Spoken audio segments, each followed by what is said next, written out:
The European Union has rejected Vladimir Putin's demand to stop military assistance to Ukraine as part of ceasefire negotiations, which Putin has only partially accepted. During a phone call with Donald Trump on Tuesday, Putin insisted on this demand while agreeing to stop attacks on energy infrastructure. This agreement falls short of the broad ceasefire supported by the US and Ukraine last week in Saudi Arabia. The Kremlin readout of the call stated that halting all foreign military aid and intelligence to Ukraine must be a key condition for resolving the conflict through political and diplomatic means. However, on Thursday, nearly all EU leaders firmly rejected this demand. At a summit in Brussels, the heads of state and government reaffirmed their commitment to continue supplying weapons and ammunition to support the Ukrainian armed forces against Russia's invasion. The EU's approach is to ensure Ukraine is in the strongest possible position with strong military and defense capabilities. EU leaders called on member states to urgently address Ukraine's military needs.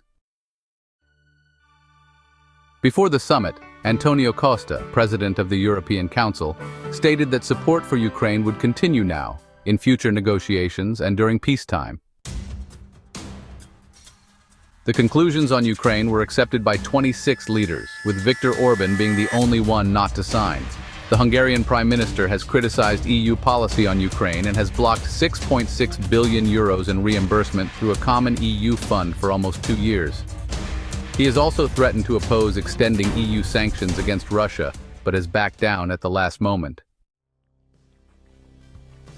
Brussels officials are used to Hungary's opposition and have adopted an extract format to maintain strong language in communications, avoiding a weaker text that Orbán might accept.